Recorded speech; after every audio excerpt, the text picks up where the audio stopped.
And how is everybody doing? The Friendly Differences 2.0. You know, it's your boy, DA Select, also Professor Baba Lloyd, along with Solid Blue Sister, and of course, the Dread Empath. What is going on? How y'all two doing today? What's up? What's I up? can't complain.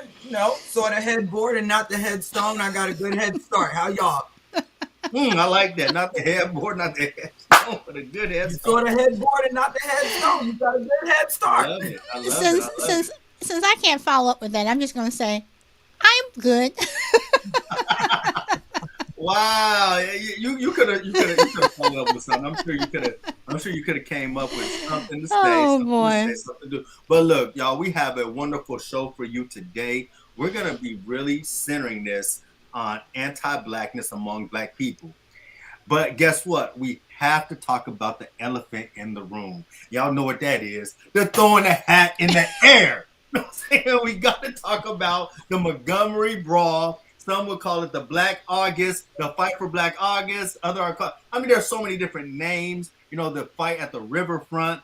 But what we witnessed was black people coming together, and I want to kick this off with, hey y'all, there are some black people saying this makes us look bad, and this anti-blackness is already coming out, that it was black people that were hitting women and the chair over the head, and this went too far, and why are we using this as a galvanizing moment? Why are we using this as a moment to say that we're Wakanda forever? Why is there a million memes? Why is there chair earrings? What is going on here, y'all? I'm trying to tell you, every time I see a black person in public, I look at them, they look at me, and I say, "You thinking about the hat, right?" And they be like, "Yeah."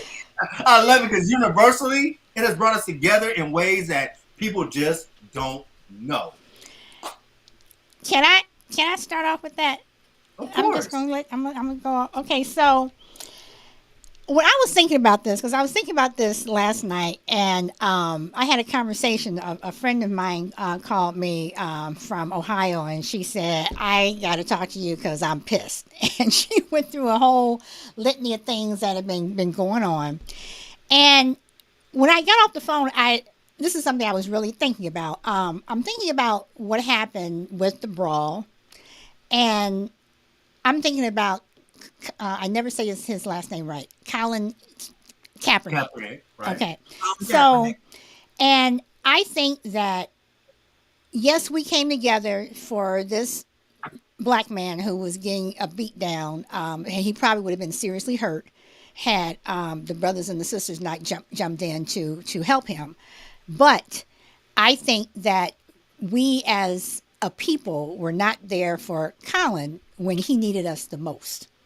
I think a lot of black people kind of like, well, I don't know, whatever. And I was for him, and I think that now it's like, this is why we kneel type thing. It's like, I don't think that Alabama was something that was different. I think that there may have been a couple of things that are going into play there. I do know that Trump was there that morning, whatever. So I don't know if these white people were fueled by Trump's speech or whatever he said to feel emboldened to go after this, black man.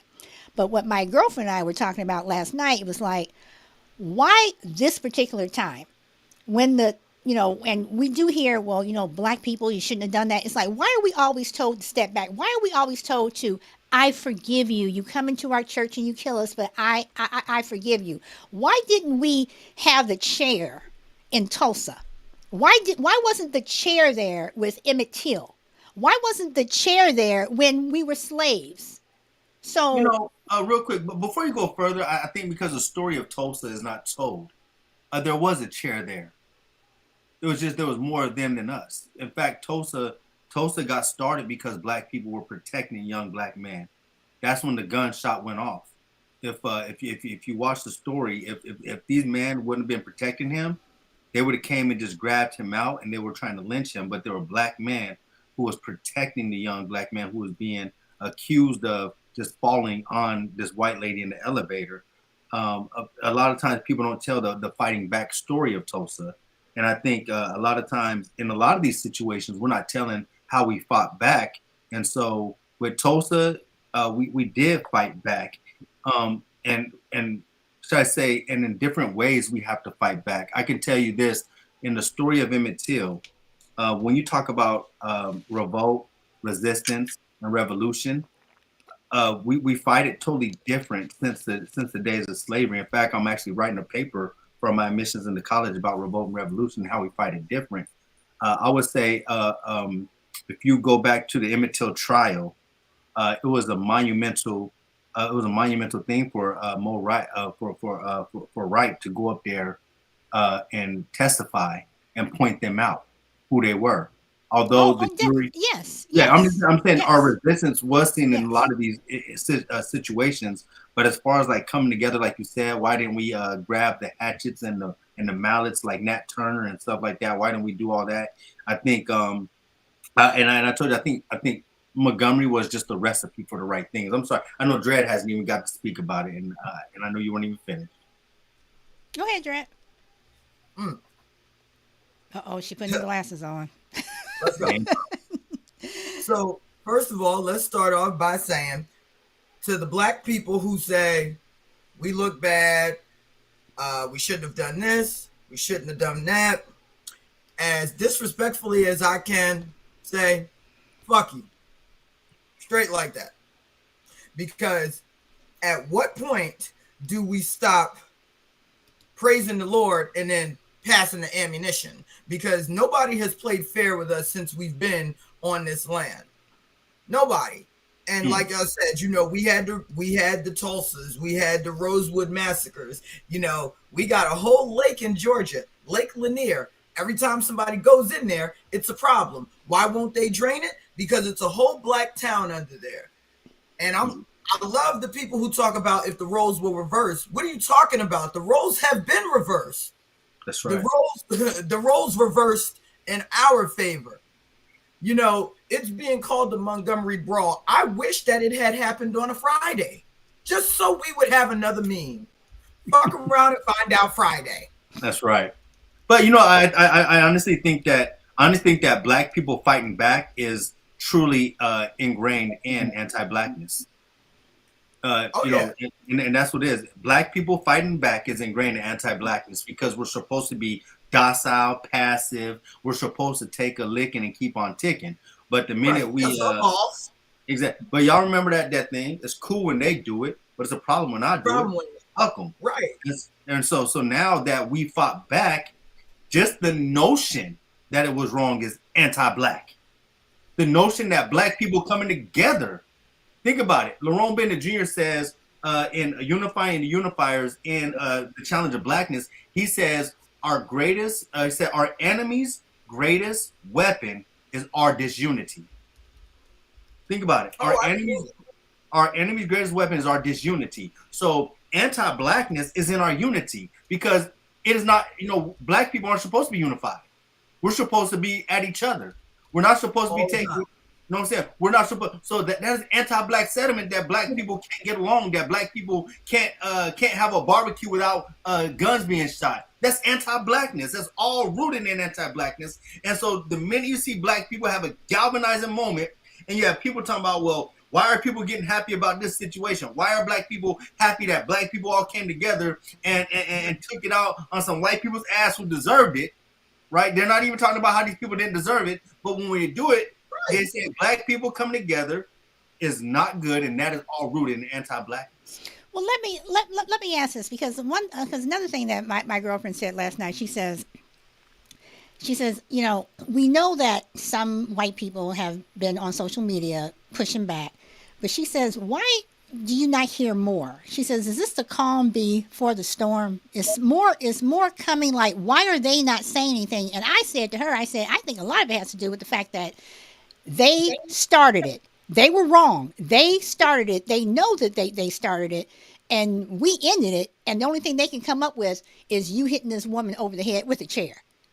So their whole thing was their comment back to us is you didn't have to hit her with a chair, just like they always go to the black on black crime. That's the only thing Oh, that they can go to. But see, somebody said that on social media, and I just said two words: Emmett Till. Period. I don't want Mm. to hear about that chair until you why? start talking about everything else. Go ahead, Dred. But see, why did it have to be they started it? Why? Because this isn't the first time that they've been in the wrong. They've been in the wrong. But it's on tape. It's on tape. See, a lot of stuff that we know that they start, but it's like, well, can you prove it? It's on tape. Well, could it also go because the age of the person they were attacking on tape? I don't care if he were. I don't care if this guy was a 16-year-old. I'm saying the sentimental fact of this was a 65-year-old man. I'm just saying we all know this isn't wrong, but I'm saying I'm going back to what you're saying. Why aren't more white people trying to push back? Because in the end of the day, they're saying, yeah, these people are wrong, and it's sometimes it's good to see that white people take the side and say, yeah, that was wrong. They don't do it enough. You know, the same white people who say that this situation was wrong are some of the same white people who thought that Derek Chauvin was right. You hear what I'm saying? And so what I'm getting at is that both of them on tape, both of them seen, but for some reason they're saying, hey, in this situation, yeah, we on y'all side. I seen conservatives come out and be like, and I couldn't believe when I heard conservatives saying, yeah, you know, yeah, conservative black people who are usually so anti-black that it makes me sick. They're even talking about, yeah, but hold on. Here's the kicker. Here's what everybody saying. You know what they're saying? This wasn't about race. That's what they're using. Well, you know, it's kind of hard to say it wasn't about race when that man was on the ground. And yes, y'all, I am going to say it. They going nigger, nigger, nigger. Right, but what I'm trying to say is the tape don't. I'm saying what I'm getting at is we don't. Everybody, this is how they're deflecting and fighting. I know. How they're fighting it is now they're saying, hey, that was wrong, but guess what? It's not about race. I'm just that's just what I'm getting. That's what they're saying. I know, Dre, we're talking backstage earlier, and just if people understand what was going on prior to, like I said, we had the Trump thing happen, but if people don't know the historical location of the riverboat was actually a slave docking station where slaves were coming from the north down south, and that's a place where they would actually come. In fact, Montgomery became a major transport after Mobile. Mobile was one of the very first major transports. Then, of course, they began. So then, of course, when they opened up everything to Louisiana took over. But what I'm getting at is this: that being a major slave portion, people don't know that prior to that, I think there was a group of anywhere from 12 to 20 women who gathered there and poured out libation and gave appreciation to the ancestors prior to this happening. Almost as if the ancestors' spirit was still on the area and just basically, you know, dissipating that whole area that our ancestors, you know, were there because these women did a whole in the water too. Think about it. People are saying, you know, I did not know how far that young man swam until I seen the first video of how far the boat was. Yo, the dude swam. And so when you're looking at it, you're just saying, wow, these ladies came and did a ritual for the ancestors prior to all this happening. There was a ritual that morning, giving thanks and honor to the ancestors who made it there, and then this happened. Go ahead, Dred. I know you're chomping at the bit. Oh, Lord. I think that it all boils down to if you're white, you're right. And see, it's not about race, it's how they sleep at night. It's not about race, it's how they justify their shit. Just like you just said, they're saying this was wrong, but Derek Chauvin was right. You see, they had we dehumanize people who use drugs. They already don't see us as human. Right. So if you're black and a drug addict, no, but if you're white and you're a drug addict, then all of a sudden it's like you have a problem. You know, we'll help take care of you. You know, it's an epidemic like it's COVID or something. Just look at it. In the 1980s, during the crack epidemic, they got jail time. Now that we got an opioid crisis and it's white kids, it's not 12-year-old little black girls smoking crack. Now it's 12-year-old little white girls shooting up in a bathroom and overdosing. It's a problem. It's an epidemic. Methadone clinics everywhere. They dehumanize, and that's what happened during that Montgomery brawl. Because first of all, this family was problematic. The captain already came out and said so, that they come here and pull this shit every year. It's not about race. Why are they able to come here every year and pull it? Because of their race. And if you watch the news conference with the captain that was on the Harriet Tubman, he had said that he on the loudspeaker as they move, and they said it is custom because some people I seen white people say that the black guy was wrong for moving their boat. I've seen that. People have literally said he was wrong for moving the boat. But after watching the guy speak, they said no, we do that all the time.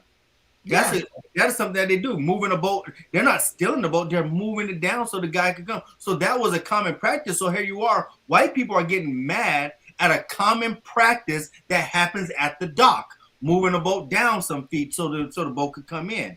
So Well, I was just let me ask this. Considering that the boat was during a tour of mostly black people, the boat's touring called people. the the Harriet Harry, Tubman. Do you think that particular boat at that they it was a plan for them to do that at that particular because of the people who were on the boat A plan to do and what?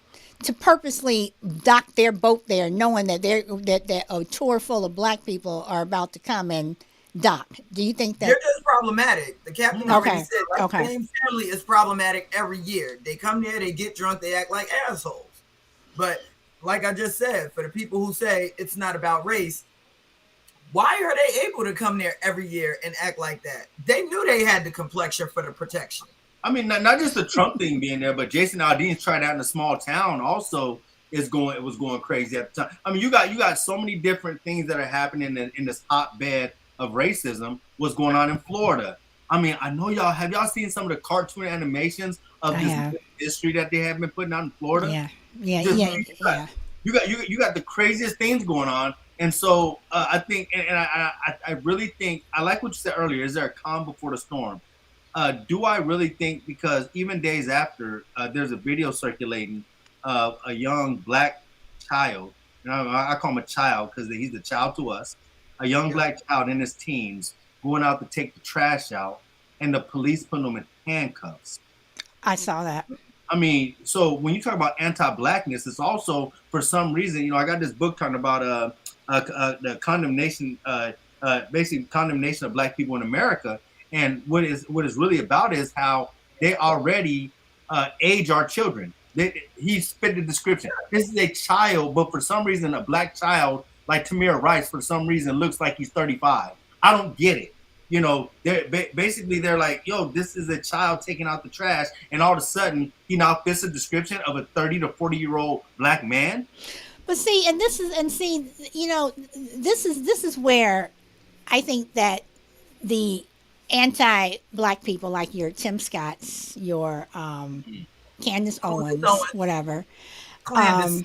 um, it's Yep. like, what's sad is they don't like you. With Herschel Walker, Herschel Walker is like, dude, you lost the election. Haven't heard? Have they come knocking at your door? Have they invited you to any parties or anything? No, they don't like us. They don't. We are being used like we've always been used. So it's like Candace, for you to do the narration with Tuckums Carlson Fucker on Carlson. Call him what he is. Fucker Carlson. you know, I love it. on the whole, slavery thing and how it was good for black people. For you to do that, it's like Candace, seriously, and I'm being totally serious. I'm not trying to diss or anything. I'm just saying, shame on you. Shame on you. You don't have So to diss her. I will. and the same thing, and I'm gonna go down this route because I'm gonna piss some people off, Uh-oh. Oh, I love it. and I'm gonna talk about interracial marriage. Do I think that all people who do it for the wrong reasons? Absolutely not. I think that people can marry whomever they want if you love them, by all means. But I also know that some people do it as like a trophy. Like you're trying to, what? I mean, and I have dated white guys. I've dated Asian guys. I've dated Native American and indigenous guys. I've dated all kinds of people. But one thing that I know, I'm gonna stay with the brothers. I understand. Hey, stay where it's safe. I mean, really, because you're going to sit here and tell me that when Jenny Thomas is having an argument with her husband, you're going to tell me that she's never ever called him the N word? I mean, I have had people who are in interracial marriages were like, yeah, well, she called me this, or he called me that. I'm like, and you're still married to them? Well, Well, it's no big thing. No, it is a big thing. I think a lot of people, I know it's a lot of people don't like to take when I say this, but I'm with you on that. Marry who you marry, love who you love. I don't care, but I truly do think that being pro black is a what's that word I'm looking for? It is intentional. I think being pro black is an intentional action Okay. um, that you must participate in. And I'm not saying that a person that dates outside is anti-black. No, I'm not saying that. But I think that I don't think that they're aligning up with their pro-blackness when they do it. Do I think a person can be pro-black and date outside? Of course they can. I'm not saying you can't, but I think your degree of being pro-black, it has stopped at a point where you're not intentional with who you partner with. I do Mm-hmm. believe. Mm-hmm. And I don't knock them and say, and I don't take black cards from them. I don't sit there and disassociate them with their own black experience. But Mm-hmm. what I will say is that when you're not intentional with keeping it within the family, and when I say family, I'm not talking about family as far as like what some people think. But when I say keeping it in the family, keeping it within the black family, and making sure you marry black, you procreate with black people, and you do things intentionally with black people, I think that you miss the mark when you do that. I'm not trying to say you can't think that someone else is a beautiful sect of people, or someone else is. If you're a woman, if you think that a white man is handsome, that's fine. I heard a lot of black women think Matthew McConaughey looks good. I mean, I don't mind that, but when a black woman makes an intentional choice to be with a white man and not a black man, or if a black man makes a choice to be with a white woman and not no, or even with the LGBTQI plus community, when you don't make an intentional, and Mm-hmm. I would say that Mm-hmm. Mm-hmm. intentional push to be with the same people that look like you. I really think that there is a speck, and hear what I'm saying, a speck of anti-blackness, and I know a lot of people ain't gonna like that when I say just a speck of anti-blackness. Like I said, you can love who you love, but I think that there's a speck of anti-blackness, and you're really not practicing being pro-black at that moment. Mm-hmm. Dreads. I think that I think you guys are absolutely right as far as interracial dating. First of all, yes, love who you love. Whoever claps your cheeks is who claps your cheeks. Enjoy. But I think that there is a deep seated, it's like a ah to be able to bag one of them, and when one of them are able to bag one of us. Because historically, black men, if you even looked at a white woman, you were one dead mother, you were gone. Mm. Historically, historically, a white man would call us everything but our God-given name. But they sure would make sure to take our virtue because they wanted to know if it tasted the same, if it tasted like milk, honey, and cocoa butter. So it is a deep-seated thing to say, I got one. But also anti-blackness in our community, because you see it. You see black women who say and hey, get mad if the truth hurts, say ouch. You have black women who will not date dark-skinned men. Mm-hmm. You have black men who won't date dark-skinned women because they want a child with pretty hair. They want a child who's light. They want a child with pretty eyes, so on and so forth. Part of that anti-blackness is self-hatred as well, because the darker you were when you were a kid, what did they call it? You African booty scratcher. You look like you Haitian. It was always an insult to be dark skinned. It was always an insult to be black. So when you have somebody with baby hairs or a certain grade of hair, oh, you mixed? No, I'm black, just sexy. I ain't Well, gotta but be. but where does this anti-blackness stem from, right? So I'm in the middle of writing this paper to start my PhD, and I'm literally writing about black people in And it's funny, right? So as I'm doing my research, writing this paper, and this is my question for you too. I'm writing this paper, and I'm writing about these revolts, these rebellions, right? And in the middle of writing about these revolts and rebellions, um, I come across some rebellions where some, and it's the truth because it's historical. Some of these rebellions have white indentured servants who helped out and also became maroons with black people. As you get into these rebellions, you start hearing about John Brown. What is it about me that has to include that into the historical part about black people rebelling? Like, why did I feel that I had to point out the allies of black people while I'm writing this paper, or pointing out, or having to put them in when I'm talking about the black struggle in America? We're talking about black Africans resisting, and then somewhere in my paper, this revolt had white people helping out. But you know what though, What Lloyd, made me do that? this is what I mean. The bottom line, you make a very good point, and the bottom line is this: unlike what white people refuse to admit, I think you almost had to put that in there. You had to put that in there because we are intertwined. Our history is intertwined. You cannot talk about one without talking about the other. You cannot talk about the good times without talking about the bad times. And this is what white people don't want to do. This is what DeSantis does not want to do. He wants to make everything, oh well, everything like they shuffling jiving, they all happy, on the on the plantation. But I'm sorry, it's not like that. So for you talking about John Brown, you had to, because part of the revolt was him. Part of the revolt were the But white but you know, people. but even with John Brown, you know what I had, what I centered around in the John Brown instance. I got to send it to you, Sala. I got to send you the preliminary paper that I already wrote on. I have to send it. I think you'll love it. Everybody's been giving me, the people I've sent it out to are giving me great reviews. But even on the John Brown, guess what I centered it on? The 5 black men that was in his army. And a lot of times, the 5 black men that fought with John Brown. And not only did I do that, but I also talked about how these 5 black men were in a position where they did not have to come and do it. Some of them had already escaped slavery. Some of them were already free.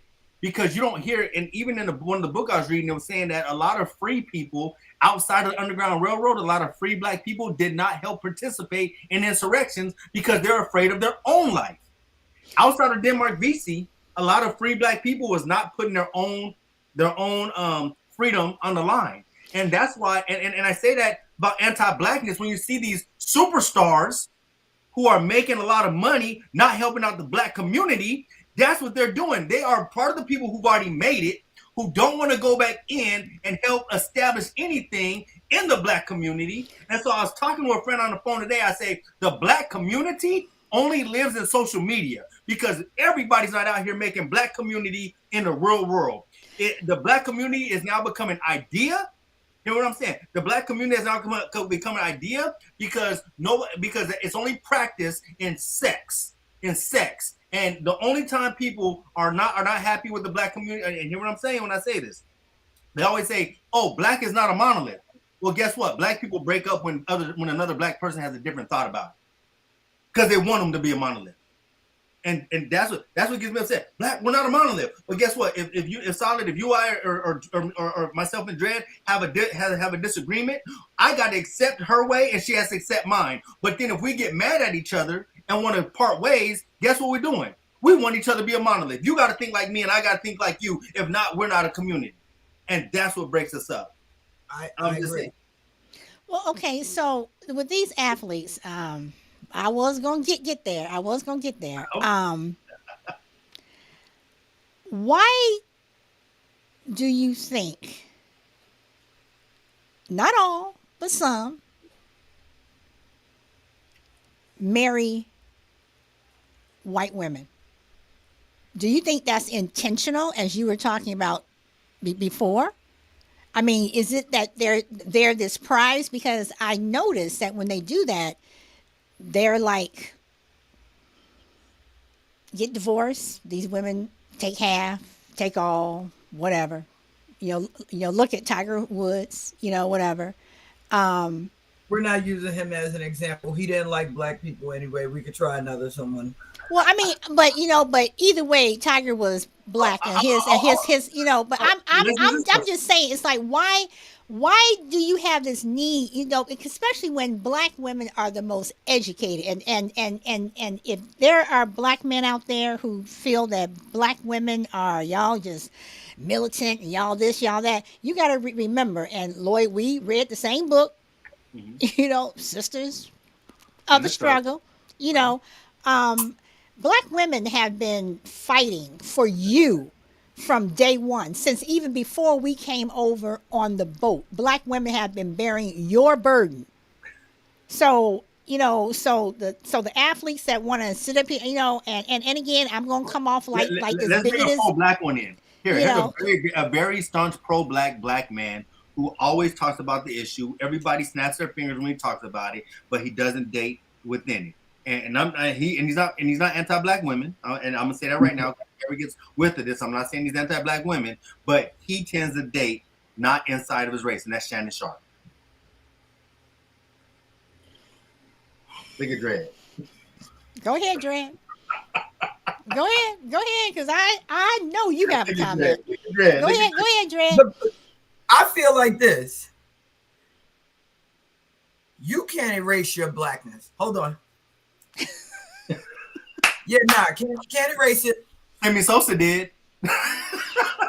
Yeah, took a lot of money. But what you can do, Oh Lord, it's like when you have the friend that gets into all the clubs. Come on, we going out with so and so. They get into all the clubs. See, they can't bring one of us to all the clubs. They gotta get a white woman because he's successful. It says status, right?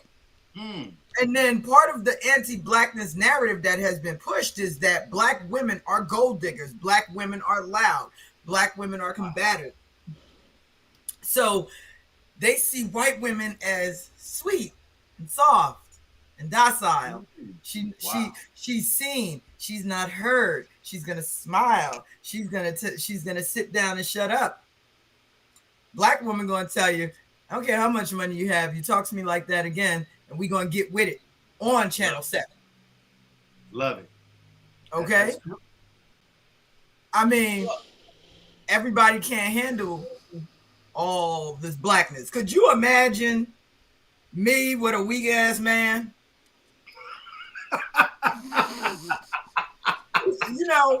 I give people the business anyway. A white woman, okay. The black woman gonna be like, bro, who are you talking to? Remember, I was with you when all we had was each other. We're fighting over what accountant you're gonna have. I was with you when we was fighting over ramen noodles. You are not about to disrespect me with these hoes on the road.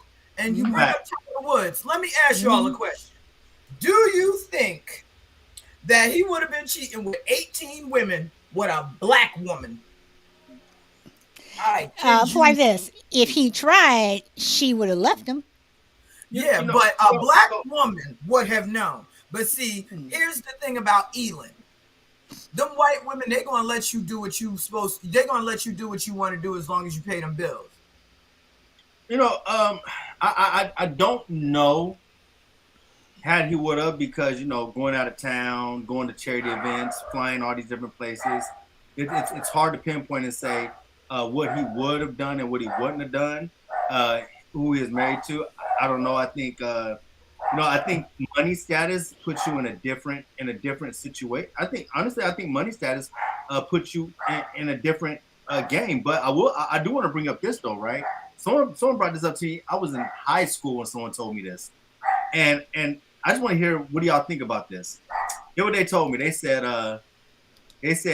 most black men who date outside or is married to a woman of the other race, when he cheats, he always cheats with a black woman. What do y'all think? I'm sorry. Can you say that one more time?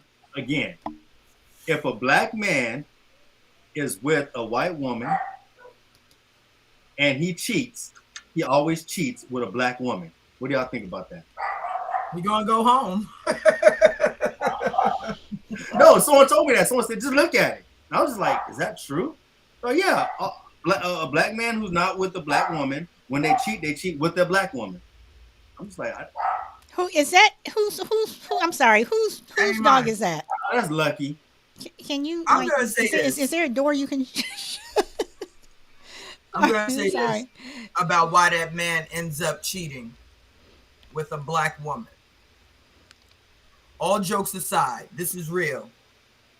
That white girl may give him a little bit more status. She might be a little bit calmer, docile, whatever, what have you. But at the end of the day, she will never be able to scratch the surface of understanding his pain growing up as a black man in America. You're Right. right. That's right. You're Ever. right. Ever. Right. You're Because right.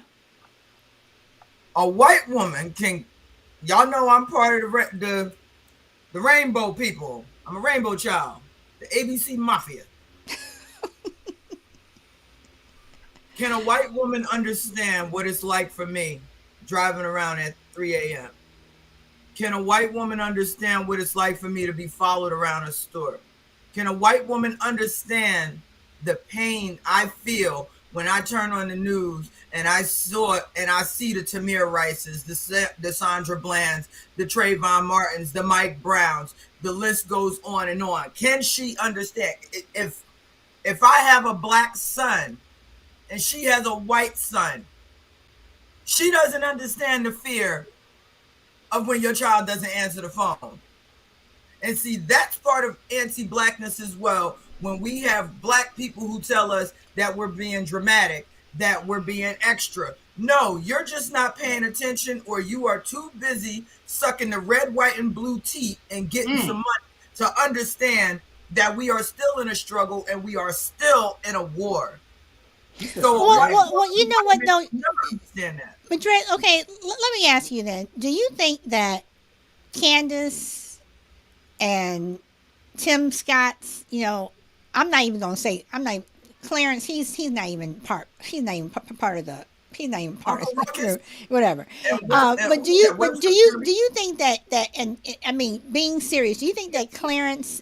I mean that Tim Scott and Candace, do they truly understand what you just said, or they are just so busy trying to play the game that they know what we're saying is true, but they're just hoping maybe if I keep doing this, if I keep doing that.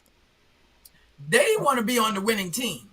And they think that because historically, I mean, even now, who holds the cards? Whether we like to admit it or not, white people.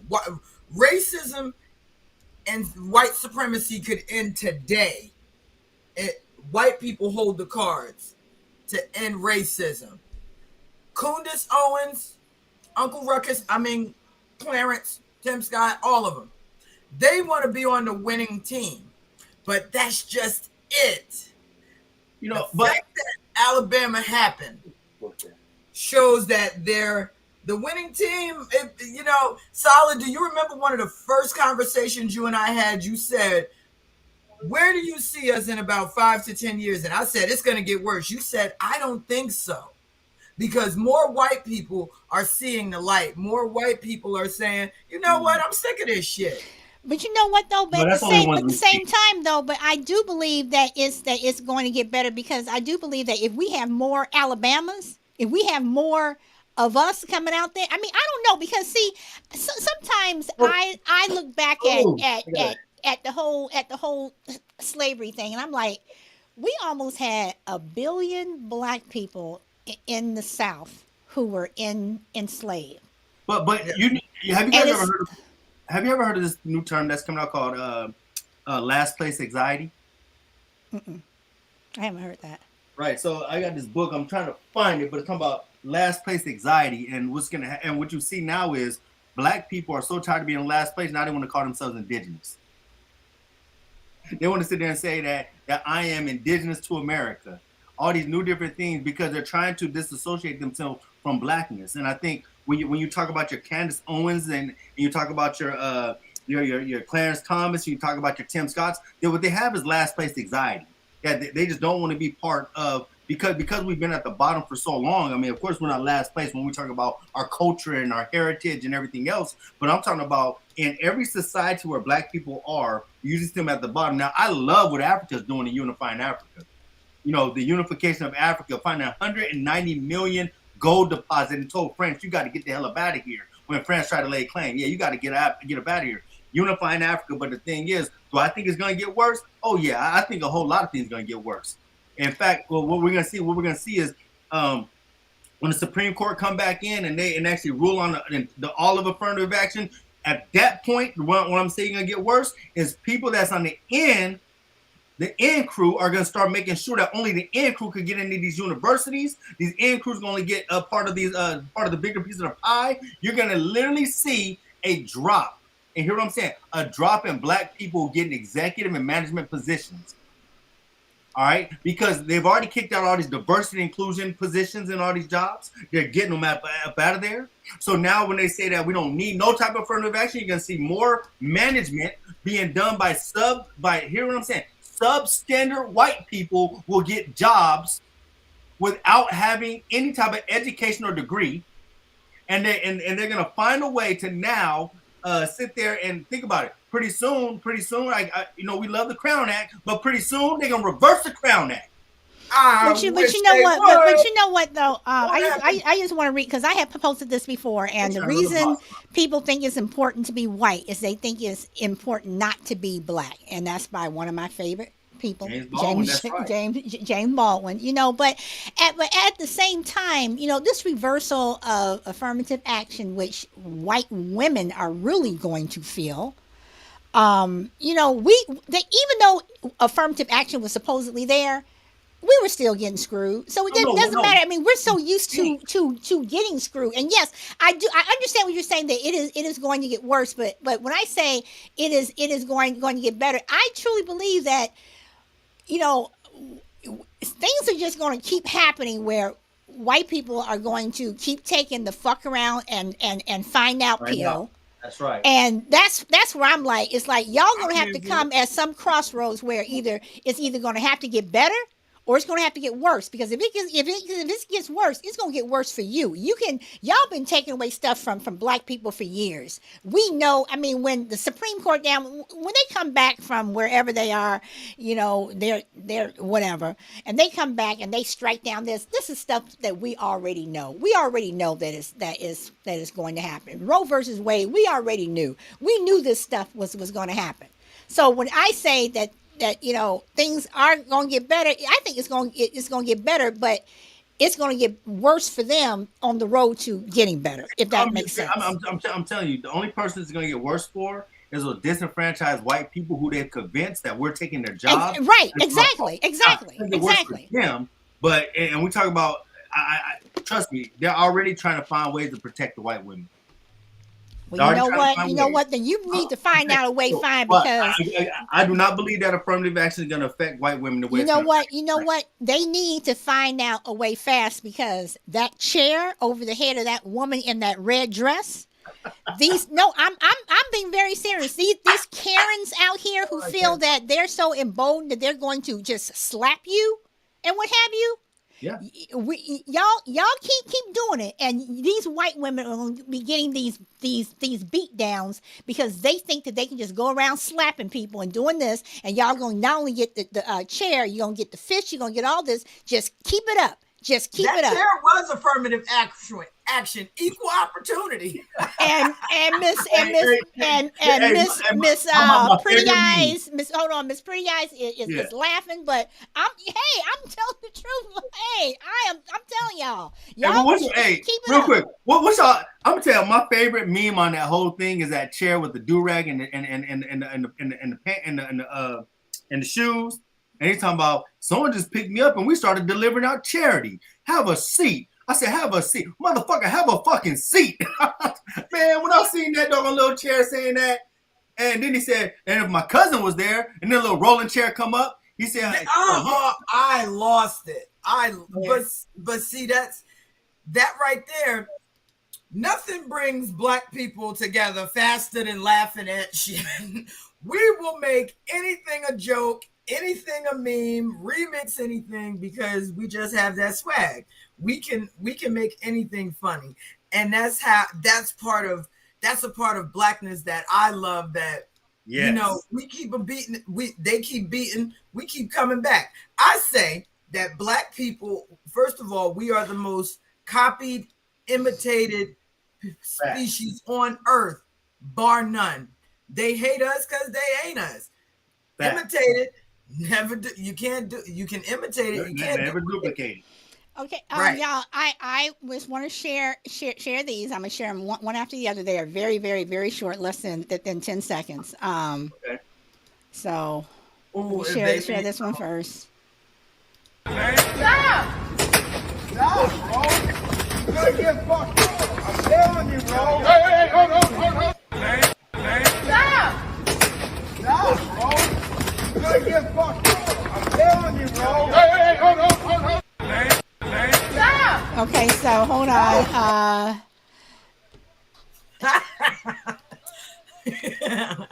Okay, that was one. Let me let me share the other one. And I don't think that was set up. I think he was really getting his behind beat. And well, then he probably should have kept his hands to he himself. should have 'Cause I kept his bet he hands to could. himself. So, and let me share this one. Hold on. Uh, I'm a whole clown. okay, and of course, this is now, Dredd, you said this came out last year. I'm just now seeing this, but the thing that I loved about this one I'm about to share is the sound. Just listen to the sound here. Okay. This man is a song. Ooh, Sharkasia. Oh my God. Sharkasia. This man is a song. Ooh, Sharkasia. Oh my God. Sharkasia. One more time. This man is a song. Ooh, Sharkasia. Oh my God. So this is what I say. When I say that it's going to get better, y'all gonna keep doing stuff like this. Y'all gonna keep going there, taking that fuck around and find out pill. You think that you just gonna be able to slap somebody and walk away like it's nothing. No, it's not gonna happen like that. We're gonna continue to slap you back. We're gonna continue to hit you with the chair. We're gonna continue to kick your ass. I love that she knocked his head between the refrigerator and the counter. But the thing that got me the most with the last one is the sound of it. It's like he slapped her and walked away like it was nothing. And it's like Yeah, you like you she just was. heard the slap. You heard the pop. So it's like y'all want to keep doing this, and then the Black people who want to come back and say, well, y'all shouldn't. No, no. It does not work like that. That's So. right. I want to ask another question because I made this comment, and Lloyd was there when I made it. So Uh-oh. Here we go. Lloyd was there when I made it, and Great, I'm listening here. I kind of everybody came down, and pretty much everybody came down on me. But I made the comment that Black people and our speech patterns, and I was people came down on me, but I'm gonna say this: I understand the whole thing about white speech and all this other stuff, but we live in a society where we have to play double duty, and we have to articulate. And when you go for a job interview, and this is even what I'm saying for myself, when I hire people and I interview people, if you cannot speak a certain way because you're going to be on the phone talking to people, you represent me. Okay? And, you have to get past, you may be able to say, well, you can speak like this. Once you get past the interviewer, whatever job you may have, you can speak however you want to, but we have to play double duty. And I'm sorry, speech patterns matter. They do. They do. Well, and this is my thing. Yeah, they matter because we're all shaped in whiteness. Of course, they matter. The reason why all of us have African ancestry The reason why we all have African ancestry but are in America speaking English is because we've all been whitewashed to do that. In other words, what I'm trying to say is I'm not saying that we should not speak well. I mean, come on, I go to American universities. I mean, all that stuff is being given the stamp of approval by whiteness, saying that you're educated. You know what I'm saying? Because we think that you have to have we have to have a title by your name to be yet considered educated. And so you have to get passed through white institutes. And when I say white institutes, even when you go to HBCUs and get passed on, it is still a stamp of approval to have a certain title of your name that is all white facing. Doctor, lawyer, only doctor. I'm saying that, you know, even to be a doctor of math or a doctor of science, a doctor of African American studies, you know, to have your doctorate is one thing, but the doctor that we all think is your doctor, that you're supposed to be a doctor actually operating. So my thing, what I'm saying is, no matter what, we as Black people, Latino people, anyone that comes through this American way of life has got to pass the whiteness test. Okay, but Lloyd, then how are we? So that means to me, it's like I'm just. This is what I'm seeing from what you're saying, that you're automatically assuming that we should speak a different way. No, I'm not saying that. What I'm trying to say is the speech that we call correct speech is whiteness. It's English. That's all I'm saying. The speech that we call good speech was given to us. Drez, Okay. I know you want to say something. I know Drez want to say something. Okay. That is a part of anti-blackness.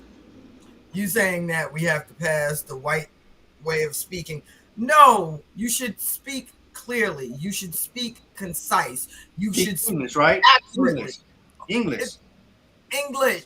Okay, listen, there's a time and a place for everything. But you know, even if you're speaking Spanish or Japanese or Chinese, you should still speak it clearly. You should still speak articulate, and you should speak it clearly. First of all, code switching is something that we're forced to do. No, I'm not telling you code switching. I'm saying that even if I code went to switching, what I'm saying, code switching is something we're forced to do. In other words, what I'm trying to say is to talk one way amongst our people, and then when you're out in front, to speak eloquently and to speak proper English. But this is where, we have to do to survive here in America. This is where I guess that I have to change here, because when I'm among my own people, I still speak the way that I speak. I don't drift off into something else, whatever, because this is how I was raised. If I were over in China or Latin America and I'm speaking Spanish or whatever, I'm going to speak it the correct way where people can understand me and articulate. I have a problem with when I'm talking to people and you know, sometimes I'm around people and I'm like, what did you say? And they repeat it. I'm like, what? You know, it's like I'm not understanding. And they're like, well, what he said was this. I'm like saying to myself, well, then why didn't he just say that? But they're talking, and I'm not just talking about Black people. I'm talking about Latino. I mean, even white people. I'm like, what the hell are you saying? I can't understand you. But what I'm saying is, but my thing is, this just me. I don't think it's their fault. I think it's your fault. You're being disconnected from AAEV. Doesn't mean. In other words, I think your disconnection from AAVE does not. Or AAEV, African American English Vernacular, your disconnection from the hood, your disconnection from how they talk does not necessarily mean that they cannot get the word together and coming out and actually talking about it. Okay, all right, okay, so again, from what you're saying, that the vernacular of the hood. So you're basically saying that. So you're basically saying that people in the hood, we talk a certain way. You just said even if I'm not in a professional setting, I'll still talk like this. Because this is how I speak. This is how I speak. Some people code switch all the time. I understand that.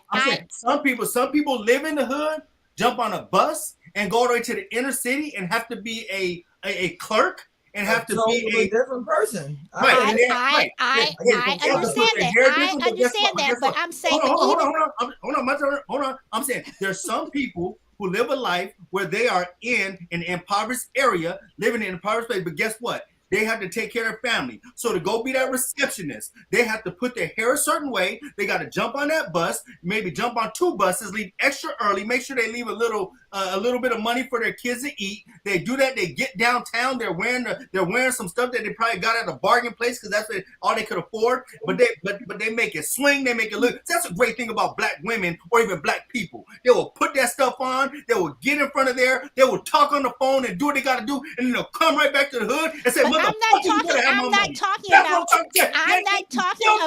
Okay, but you're talking about the code. No, hold on. I'm saying they can get on the phone. They can be happy. Night. Hi, how you? We all have our white voice when we answer the phone. Hi, how you doing? I do. Oh, wait. No.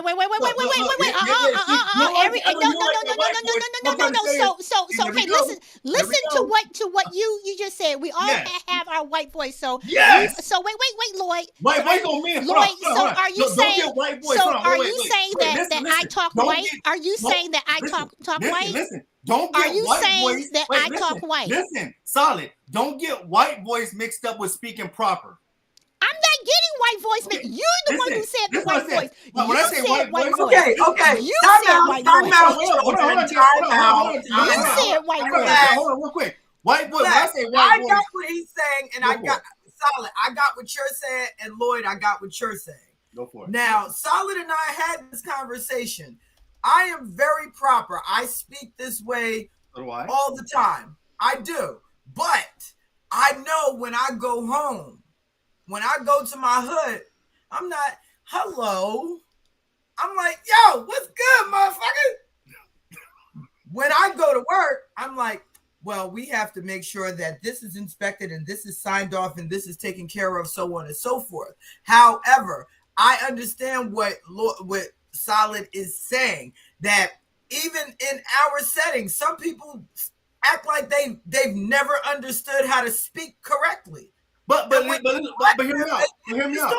But some people, what I'm trying to say is, and here's what I'm saying, and trust me, I agree 100% with what Solid is saying too. But what I'm trying to say is, but we also must understand this, and this is the biggest thing about and the myth that everybody has an opportunity to the same education. Everybody doesn't have an opportunity to the same education. So some people are being passed because teachers, white teachers, are going into the black schools and they already look at us as inferior. Mm-hmm. They're not challenging our black kids, and they're just passing them to the next grade. Just giving them grades because you have these No Child Left Behind things. They're just letting black children pass without even checking to see if they're meeting all levels of curriculum.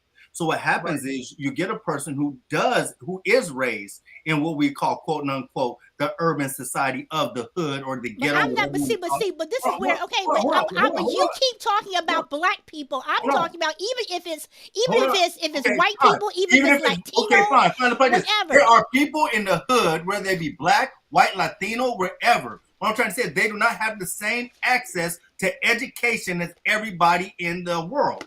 Education is big that everybody doesn't get it. And so what I'm trying to say is, so when people get to a point where they learn how to use that vernacular and code switch, I'm saying that's a good thing that they learn how to speak correctly. But I'm just saying, but we cannot take away their lived experience of going back into, and I say the lived experience of going back to where they live, where they're from. Like Dred said, when she goes back home, if you get me back in San Diego, by Market Street, by East Side San Diego, if you get me back in certain places, you're gonna hear me say the B word. What up, blood?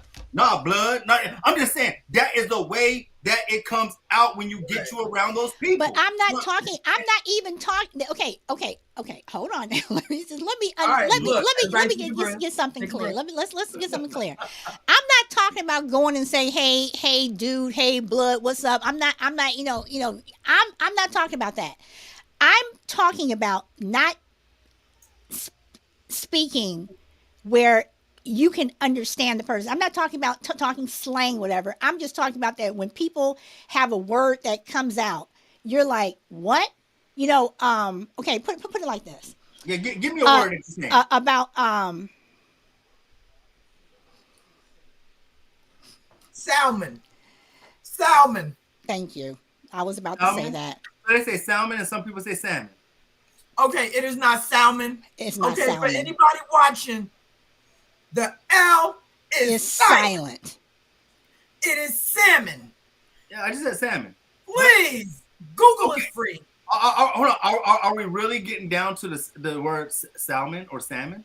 Like, is Okay. that, But you, No, okay.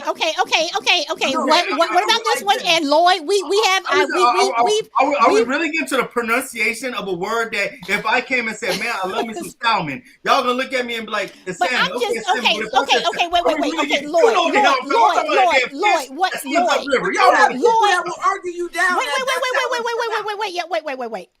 All I'm saying is this: that whether you're going to the office, whether you're just going down the street to the bodega, wherever you are going, people should be able to understand what you're saying. I mean, literally, people can speak a sentence. I'm not talking about that you're talking slang or anything. I'm talking about there are sentences that people speak, and it's like sometimes you have to listen really hard to what they are saying.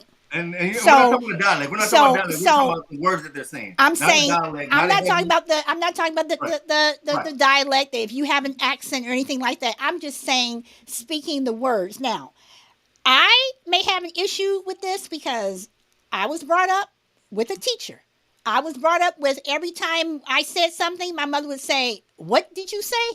And I do that to my son. correct. You just said this, but Right. I'm gonna go here, Lloyd. There's a difference between library and library. There is a difference. Not to me. Not to me. There is a difference between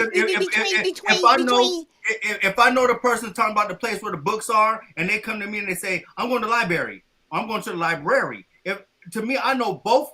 What I don't care how they say it, I know what the hell they talking about. I'm not gonna sit there and be like, no, I'm not gonna call you out. I'm not gonna call you out and say I can't believe you say. I know I am not going to. I'm just okay, Lloyd. Okay, let's put it like this. I know I said library. Because you're getting I don't say library. I say yeah, I'm going to library. I'm saying library because it is spelled Library, and that's how you say I tell people all the time, I like my library. I'm gonna say it like that because guess what? If you don't know what I'm saying, that's not a me thing. That's a you thing because most people know what the hell I'm talking about. Okay, all right. But it is library, not library.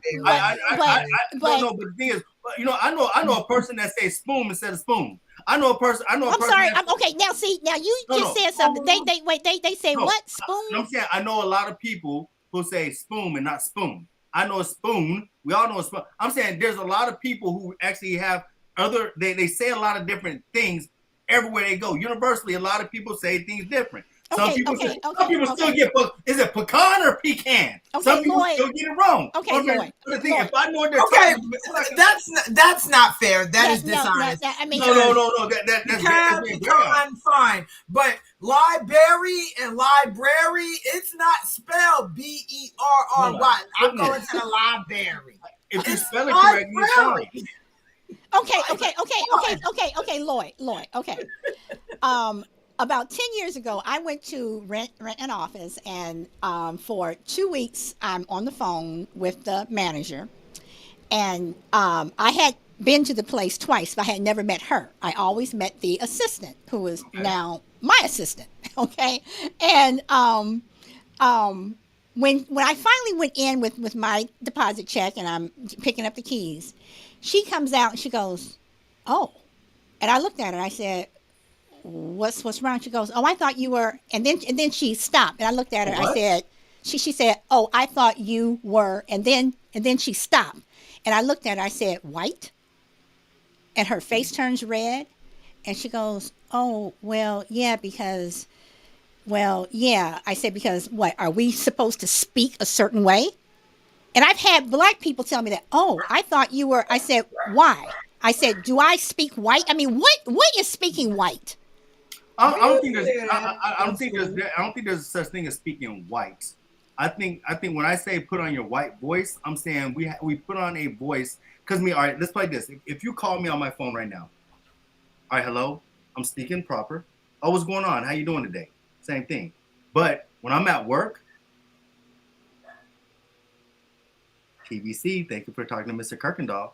What I'm trying to say is I'm still speaking proper, but I have a more inviting, a more, right, a more, in other words, I changed my approach with the phone call to being more passive, to being less aggressive. But that's not what I'm talking about. That's not where. But, That's hold on, not but what I'm talking so about. when I say everybody has their white voice, that's what I'm talking about. In other words, you have your inviting. Hey, I can't just be like, yeah, TVC, Mr. Kirkendall speaking.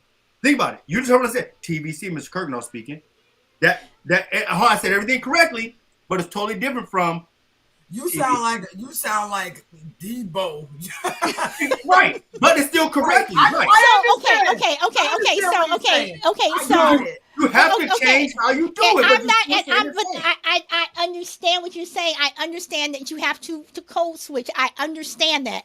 I am saying that if you say something, if you say the word the, I'm just using that word. If you say the word the, can you just say it where people understand that you're saying the and you're not what?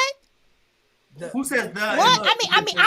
I'm just using a word. I'm just saying, you know. Instead of duh, like yo, we going to the store. No, I'm not even talking. I mean, okay, that's not right. I mean, I'm trying to just understand. saying. I'm here. We are here. I Okay, mean, I'm trying to understand you. I'm just trying to say that there are people. Never mind. Never mind. No, because in this whole thing, I right? think I understand where both of you are coming from. Lloyd is saying that yes, in certain situations we have the like right now we're three black people, we're vibing. We know what the other one is saying. Yes. But when I like he said, if I answer the phone at work, hi, how may I help you? Yeah, there you go. Okay, So when I go home in Newark, New Jersey, my even if I'm speaking properly, my approach is got some knock. So then let me ask this, because I teach diction, and one of the young ladies that I teach, she's come a long. I started teaching her six months ago. Her brother. So it was like, can she get into your classes because, you know, whatever. So all of her friends who got jobs over the summer, no disrespect to McDonald's or anything like that, but those are the places where they're working. And she did not want to work there. And, you know, and she said, I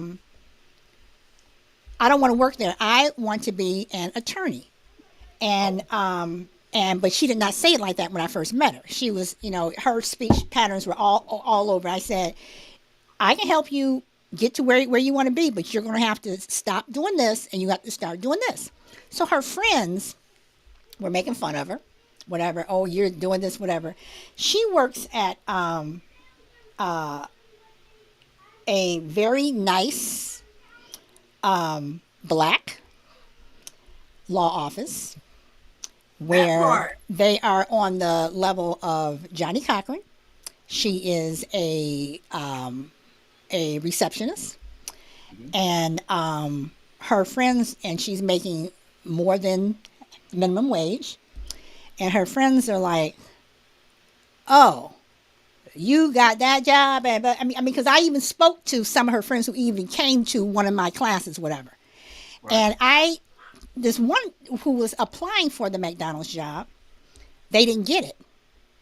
And I said, go back and ask your manager why you didn't get the job. Well, fuck them. They don't want to hire me. I said, no, go back and ask why you did not get the job. And one of the leading causes of people not getting hired, not just black people, but people in general, one of the leading causes of not getting hired is speech patterns. I don't care. And the manager said, you may be pushing a button to ring up a Coke or a hamburger, whatever, but you still have to speak to the customers. And when I asked which McDonald's it was, I was familiar with that McDonald's. And hold on, it was in South LA. And you go into that McDonald's, you would think that you would think that you were in the Library of Congress, the way those kids, and yes, I do mean kids, are like speaking whatever, and that McDonald's, those people go from there to the law offices to Okay. whatever. So diction does matter. No, It no, no. does I think matter. no, I think it matters because I'll tell you this. This happened to me this week. I was ordering because I just had this taste. I wanted some oxtail, right? And there's a Jamaican restaurant. I looked it up. It was close to my job, and I started driving there, and I called to do my order. Oh, yeah, I'm trying to find out. You have oxtail? Yeah. Well, I would like to order to go. Yeah. How much you gonna? I mean, just the way he's talking, and I ain't gonna lie, I was getting a little frustrated, but I still wanted what I wanted to eat.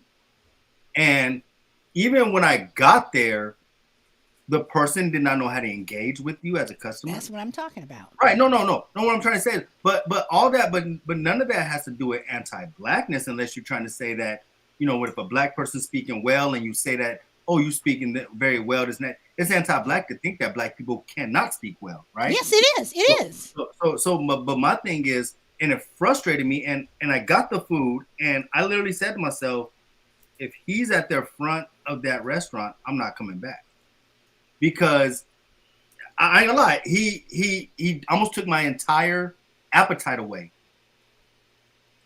and the owner and the people in the back are busting their butt to bring out this good meal, but this one person ruins me ever wanting to go back. And see, and that's what I mean when I say that when I hire people, it's like you're representing me. You are and customer service is the front line. I mean, I was a customer service rep.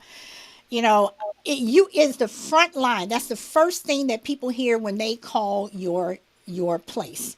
Whatever. Right. So so that restaurant risks losing a customer just because of how this person was. I'm saying again. I agree with you. I agree. That's what I say. We are more on target with this conversation than we are off target. When I have this conversation, what I try and tell people is that we must understand anti-blackness is rooted in the American culture, or not culture, American society, because we bring our culture. What I mean by, and when I say anti-blackness is an American society, is because anti-blackness, that's why we always say that white people are inherently racist, because one, they're white, and then they benefit from the systems of race, even though they don't want to benefit from it, because whiteness has a way of centering itself even when they don't want to. Just because you're white, you get to be centered in certain situations. So they're inherently have abilities that they might not even have to work for. The fact that I'm white, I have a better chance of becoming a millionaire than a black person with a master's degree by stats. Just the fact I have a high school diploma, I have a better chance of becoming a millionaire than a black person with a master's degree because of that. So that's what the stats say, based off of what can be handed down to me, based off of the people I get to meet, based off of how my family might already have money and could put me in certain institutions that can get me in other places. Not institutions with grades, but institutions where people know me. So just based off of that, I'm inherently got that. And when I say they're racist, I get to be part of that system now that gets to oppress other people. Even though I did not ask to be part of it. I did not ask to, in other words, I didn't actively try to oppress people, but because of my white privilege, I got to be put in places to help that system keep growing and oppressing people of color. So yes, I am now inherently racist because I am now taking those things to do that. Now, on the flip side, black people, and I say this all the time, because you're raised in a white society, we must actively be anti-black. Being a black person, we must actively be anti-black. Someone said, "Yeah, I know you got that little look, Dread." And you're like, "What do you mean by that?" Yes, because I think I understand. Because we ourselves can actually be anti-black if we don't practice being anti. In other words, we can be anti-black if we don't practice. Just like a white person has to practice being anti-racist, we have to practice being anti-black, because and when you look through when you look through the lens of what's being fed to us from the time we come up in this society, it's telling you that black is bad and white is good. So we Hey, have me being pro-black is the reason why I haven't been promoted in 8 years. So I hear you. there you I So go. hear you. okay, so let me ask this. So do you guys think that hold on, I'm looking at this Forbes article that putting lighter skin on a pedestal, how much has that hurt blackness When you and say made like people skin, putting lighter skin black people are better than darker skinned black people. How much has that hurt that's blackness? that's colorism. Okay. Yeah. Okay. And I colorism is mean, but detrimental to the African American community because it pits black people against other black people. mhm. You And, have when yep. you have people who will, and we're back to the interracial dating thing.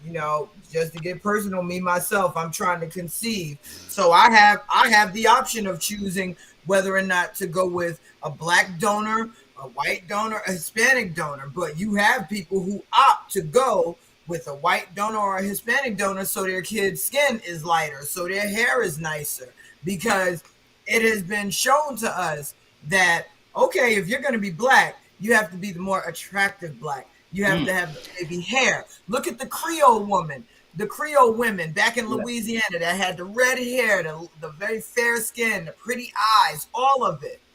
That was So deemed to be more beautiful. She's talking so right. so let me go here. I'm gonna go to the Kardashians. Uh, Do you think that they are anti-black because they purposely mate? That's all I can say. With with with with with black men, so they can have these pretty babies. Do you think that they are? I Do you don't, think that they're anti-black? Meaning, yeah, we are sleeping with these black men, but we want our babies to be like Dre just said. We want them to I have. don't think it's anti-black. I think it's more like they're tokenizing blackness. I think everybody should read "They Were Her Property." Oh, I got it right here. I I got it right here. read it. I read it. Yeah, Yeah, I'm talking about our yeah. viewers. Do I? Go read they were her property, and Yeah, I'm not and people, it is not an easy read. it isn't. If you work around white people, take the day off, have a blunt, have a drink, because it is I mean, not an easy read. But but they were her property, and yes, it's the story of how the white women were instrumental in slavery, and hell, if you really get down to it, Mm-hmm. that's right. afterwards, Mm-hmm. how they were instrumental in the degradation of our black men, Mm-hmm. how they treated our black men Mm-hmm. as cattle, as property, as pieces of meat, how they would seduce our black men and then yell rape. And I do believe that the racism stems from penis envy. But Look it but up. even but even I was reading. I forget what book I was reading it from because I just mark them up and don't remember. But it was talking about how white women wanted their husbands to cheat with the black woman because they were more afraid of them leaving them for another white woman. Yeah, it's someone. Yeah, they were encouraging. Like if she wasn't having sex, they would encourage their husband to go sleep with the enslaved black woman because I'm at least he pretty. wasn't cheating with another white woman. I'm pretty sure she didn't have to You understand? encourage too much. No, no, no, no. Well, of course not. But So but yeah, that was yeah. that happened. That happened. That's another reason why a lot of black women during slavery was taken advantage of because the white woman was like, yeah, go down there. Why don't you go mess with such and such because she didn't want her husband going over there messing with Mary Lou or something like that. So I think, but back to answer your question about is that anti-blackness? I think it's tokenism more than being anti-black because I think all they I don't know the Kardashians personally. You know what I'm saying? And so I don't want to make a personal judgment on people that I don't know. All I can do is sit on the outside looking in and saying how it perceives to be that that they just have this fetish for black men and this fetish for black men has gotten to the point where they are just they're going buck wild with not just not just black men, but with themselves, trying to make themselves look more black, and none of them are black. I mean, I know someone's thinking that one of them might be OJ's daughter. That's just some bull, that's stuff that he's saying. But what I'm trying to say is none of them are black, but the thing is they have this fetish for wanting to be black, be in black spaces, and seduce black men. And that's what it looks like to us that Hollywood feeds us. But you know what? What if you're to meet them and be like, you live in California. What if you're to run in them? What if they're down there people? You might come back and be like, you know what? That Kim is all right. Because things that Kim are doing in our community, fighting for bail reform and stuff like that, that's the kind of stuff that even though you might have you might sit on black, the fact is she's also freed a lot of black people to start their lives and right, and you can't sit there and say, yeah, you can't discourage the work that she's doing by sitting there saying, get out our community, man. She's helping people in our community, and we need as much help as we can get. So are we going to address Ice Cube standing with DeSantis? Please tell me about that. I didn't hear about that. I made a tweet about Ice Cube back in 2016. On what?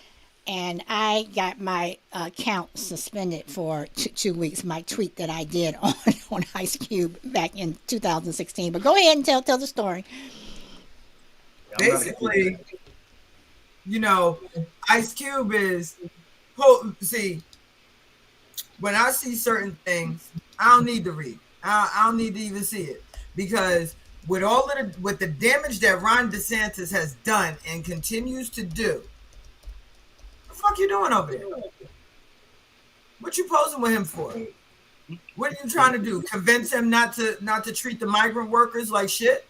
You trying to convince him to not erase Black history? I think Cube forgot where it came from. Yeah, but hear me out, Dre.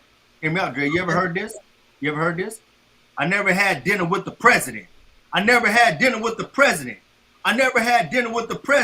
And if I see his ass again, I'll be hesitant. See, that was Cube's words back in the day. Yeah. That was his word. But now he's having dinner with the president. I'm just saying, Ice Cube forgets, the lyrics that he dropped when he was on his way up. And now that he's come up, he's pulling up the ladder. See, I can't rock with people like that. Well, make it up exactly. And pull the ladder up. I wanted you to say it because you're from California. So yeah. There you go. I met Ice Cube one time, and a friend of mine who I went to grade school and high school with, when she said, so when she graduated from high school, she was moving to California and she was going to get into the business. And I went out to visit her, and this is when she said, I need to go see Cube. And I'm like, Ice Cube? And she said, yeah. So we're going over here. This is when his offices, his production offices, were in South Central, when it was called South Central. And we drive up to this place that was kind of on the rinky-dink side, whatever. And he was auditioning for the kid who was riding the banana bike in Friday. So, and and we talked a little bit, and I was like, okay, he seems down to earth. I have not had any contact with him. He probably don't even remember me, probably, whatever. But you're right. It's like he got here and he pulled up the ladder, and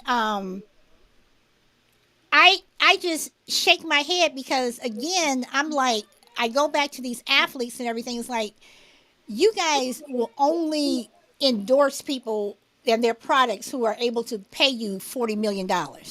Yeah. So, it's like, can you remember the people who got you where you are? Can you remember the Jackie Robinsons and all the other people who were treated like crap, who went through so much so you can have these endorsements? The Charles Barkley's who say, I'm not going to be a role model for any. Is really? Oh, he itches my ass. So I mean, it's like y'all sitting up here on these sports shows, and you all are giving your little thing about sports and all this other stuff, making millions of dollars, where you have people on the bottom who are trying to get where you are. But what did Boy So just say? again, it's like that anti-blackness.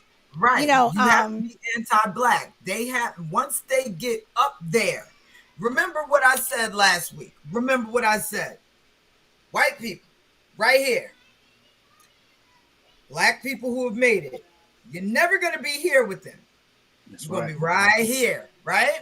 Mhm. And even being so close, you get some of those perks. You get treated a little better. It's just like the overseer. He slept in the house. He wore nice clothes. He didn't eat chitlins and ham hocks. He ate what the master ate. He's right there.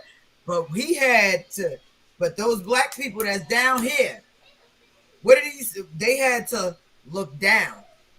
Oh, I'm not like them. I'm one of the good black people. I'm obedient. I'm docile. I'm not loud. I'm not pushing back.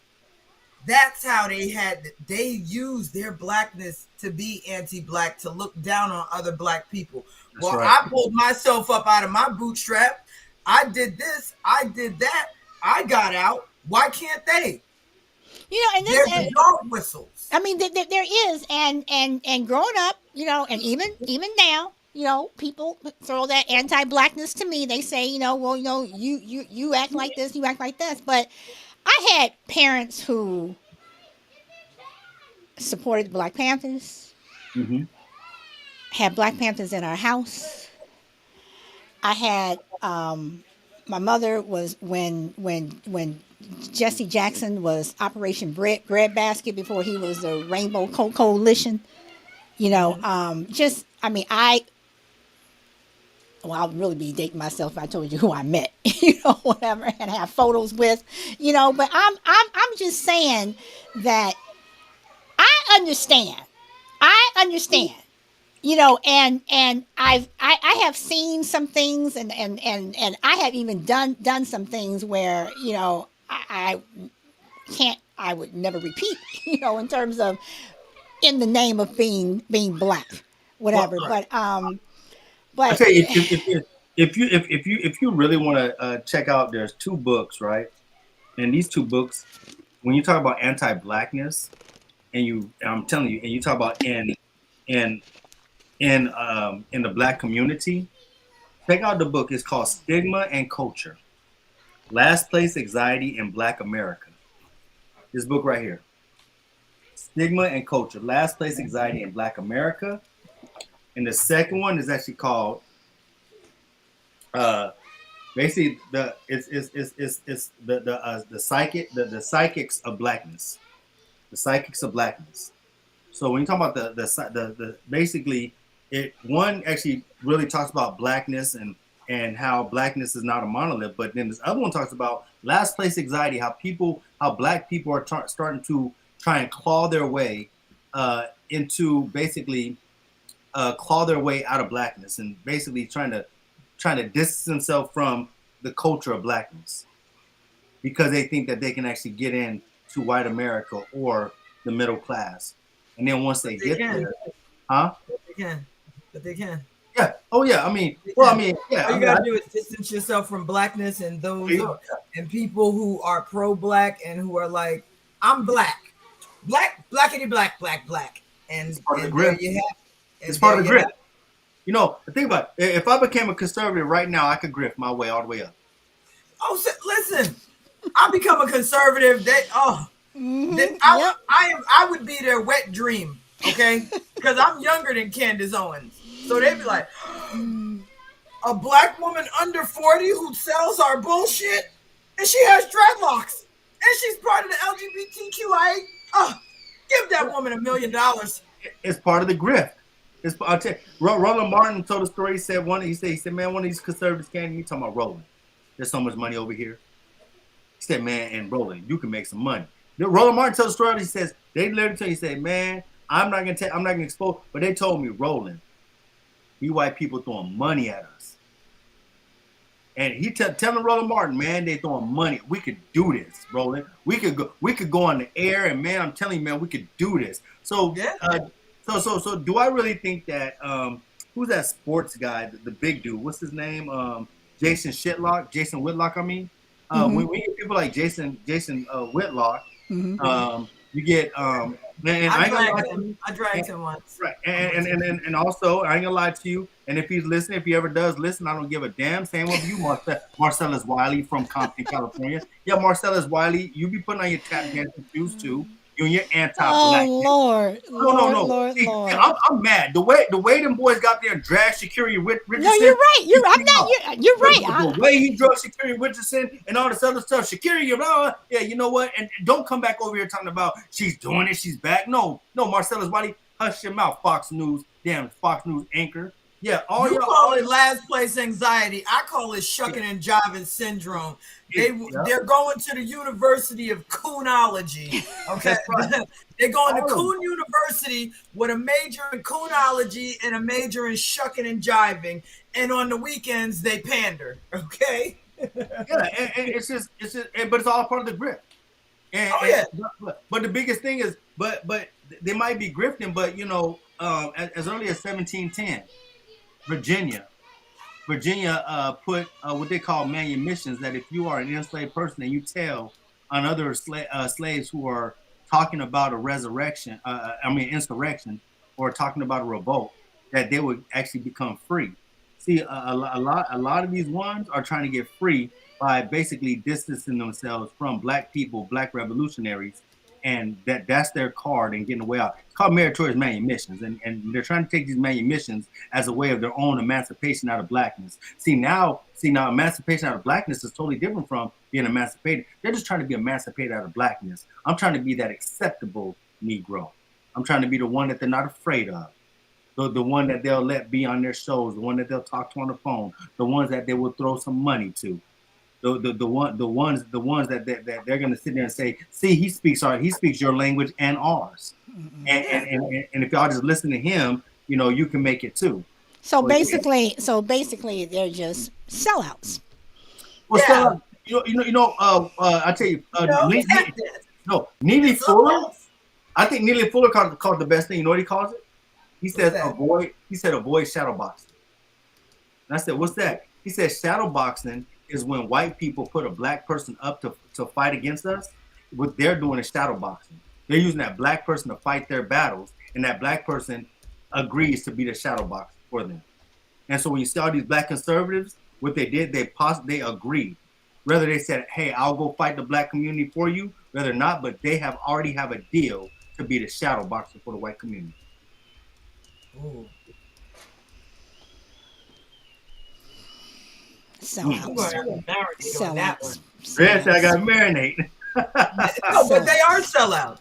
They are sellouts. And you know what, Lloyd? I did a video on TikTok about, there was some ashy aggravated motherfucker talking about why are black women so angry. And one thing I spoke about why we are so angry is what we endure in the workplace. And this is something I know a great deal about. I'm very good at my job. I'm damn good at my job. I work in a man's profession, and I run circles around some of those men, but they know they can't play with me. They know they can't say what they want to say to me. Not only that, I'm educated. I'm articulate. When they start with their Make America Great Again bullshit and black on black crime, I end them with facts and stats. Facts and stats. And my facts don't care about your feelings. Okay? But the biggest problem I have in the workplace is with men and women who look just like me. The black men who want to be a part of the white patriarchy. They're desperate for it. They're ready to get on their knees for it. Because that red, white, and blue penis has been up their ass for the past 400 years. And they want to pull it out.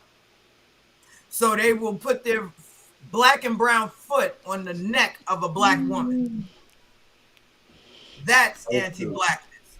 When you can't depend on men and women who look like you in the workplace.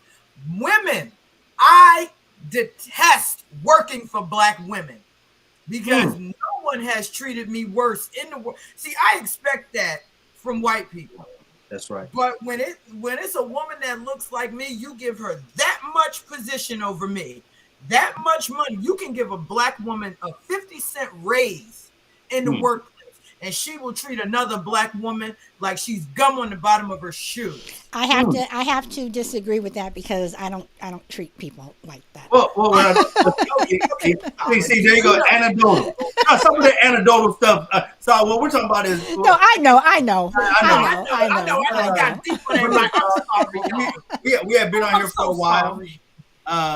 One thing, y'all. I do have an announcement. I have a lot going on.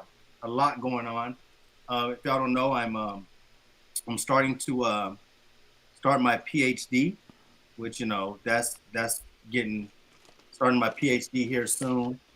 I've been very busy doing that. I have a lot of other things going on, not just at work, but in my personal life. And I'm afraid that I can't give Solid the support and the companionship of this show that she needs to take Friendly Differences to another level.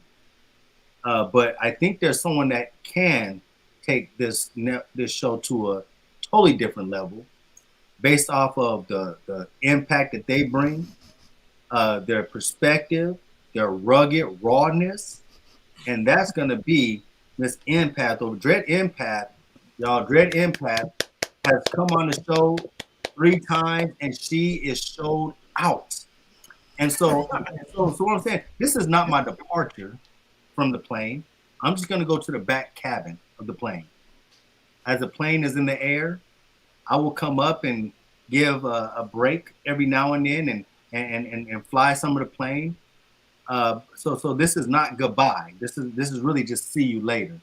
So what I'm going to be doing, I'm going to be taking a back seat so I can handle those things. But you are in the greatest hands of Friendly Differences with these 2 ladies right here. Look, I'm telling you. So I follow people like Amisha. I follow people like oh man, from the Roland Martin show. Man, she's awesome. She has her show comes on Sirius XM. I can't believe Reese Colbert. I also see my other sister who had a bad accent from the Roland Martin show. She also has the dreads. I forget her name, but she's doing wonderful. But I put these women on their level. All right, and so what I'm saying is I want to thank Solid Blue Sister for this opportunity to be part of a wonderful conversation. This is the conversation to go out with a blast. Like I said, this is not my last, but it's gonna be my last for a while. But guess what? Capable, ready, and has all the smoke that she can give. I tell you, Dread Empath and Solid Blue Sister, Friendly Differences is about to go to a whole nother level. The things that they're gonna have, and I think she can dedicate the time to the show that I can't, and I would be doing a disservice if I truly stayed on as her right hand man or what if I stayed on, I would be doing the show a disservice. So I think the show to go to another level needs these 2 women right here, and so I'm gonna step back and let them speak. Well, Lloyd, thank you for when you knew I was looking for a host, when I was looking for another host, you stepped up, whatever, and I thank you so much. And no, this is not goodbye, whatever. We'll call you, hey, Lloyd, you want to do this show, whatever. But I want to say to Dread Empath, when I reached out to you and asked you, she readily said yes, and I am happy that you are. Dread, for both you and Lloyd, okay, you all are TikTokers, have blown me away in terms of followers, whatever, and you guys have always been up here. I've been the one that's down here. So to both of you, I say thank you for saying yes to wanting to do this show. You all both know where I want to take this show. I think that we will get there. The conversations that we have are conversations that a lot of people don't want to talk about, but they have to be talked about. So, Dread, I'm going to come over to you and just say thank you. I thank you for this opportunity. I remember when you reached out a few months ago when I was just blowing up. I didn't even have 20,000 followers, but one thing the reason why I always answer is because I say always remember the little people, because the big people are looking down at us as the little people. So the fact that you thought of me as a large creator before I was one, and you thought enough of me, it was a very humbling experience, and I truly appreciate it. And to anybody watching, I'm just going to tell you, if this is not your safe space, if you are a racist, a bigot, a homophobe, a transphobe, or if you Right. just don't like the truth, you know, if the truth hurts, say ouch and play where it's safe. Cause it ain't safe over here for you. If you want us to play with kid gloves, or maybe we shouldn't talk about that. Nah, we're gonna talk about it all because it's all been kept quiet for way too long. Well, not only that, it's like the conversations that we have are what people are whispering about behind closed doors. And also, I just want to say, when I reached out to you a couple of months ago, even with Lloyd, both of you all, Lloyd was my very first guest on I Am My Own Story, which I have people that want to do the show. I just haven't had time. And when I reached out to you, Drez, and you said yes, I was like, wow, I mean, for both of you all. But again, like Drez said, if this is not your safe space, and I've talked to her about this when I reached out to her, whatever, to do the show. I want to talk to that Proud Boy. I want to talk to that. I want to talk to that racist, because I just want to know one word: why. And you are invited. If you see the show, you are invited to come on, as long as you leave your racial slurs and everything at the door, whatever, and we can sit here and have a conversation. But those are the conversations that I want to have. I want to go there because they are already going there, and we saw that with Alabama. So I'm just gonna say for that one, I might keep my mic on mute. You know what I Look, mean? I don't so know, but what I'm gonna do is I'm gonna give my final sign off, and I'm gonna Wakanda it, and I'm gonna go ahead and leave. So, and then y'all could wound up the show. okay. Y'all can wind it up. But hey, for all the viewers who came and supported this, Thank you, we Lord. appreciate you. Also, just so y'all know that I'm taking a permanent hiatus from a lot of things. The book club found out this week. I sent an email to the book club. I'm discontinuing the Black Cabinet Education Book Club for now. I just think that this place in my life, I really have to dedicate myself to my studies, and because you know, I've never been a person that tried to get a PhD, and I don't want to overwhelm myself with extracurricular things outside of my personal life, and I want to be able to do that. And once I get things under control, you know, where I can be like Aquaman and get above water, then we might see where I go. But as of right now, I am, as you can see, I do not post on TikTok anymore. I did my final post on that a while back. I leave my page up because I have a database that people can get to, and so that's why I leave my page up. But I haven't posted. You might see me every now and then jumping live, but I do not. I'm not a presence on there. I do not post on my IG no more. I leave it up. I do not post on any social media anymore. So that's just my aim right there, and it has nothing to do with anything personal. Like, oh my God, I gotta get away, because no, I'm not in no drama. I'm not in nobody's crazy mess. It's just right now the only drama mess I'm in is all about being in my own mess and doing those things. Uh, to Solid Blue Sister, thank you for extending this to me. Thank you for having me on your show. Even before you extended this to me, thank you for me and Solid have a different relationship, and I can tell you it's been a good relationship. Not no bad relationship, no bad. No, we have no bad nothing. Solid can call me on the phone anytime she wants. We have conversations.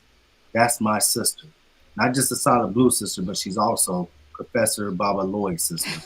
All right, Thank you. and to the person and to the person stepping up in the fight, um, you're gonna be amazing.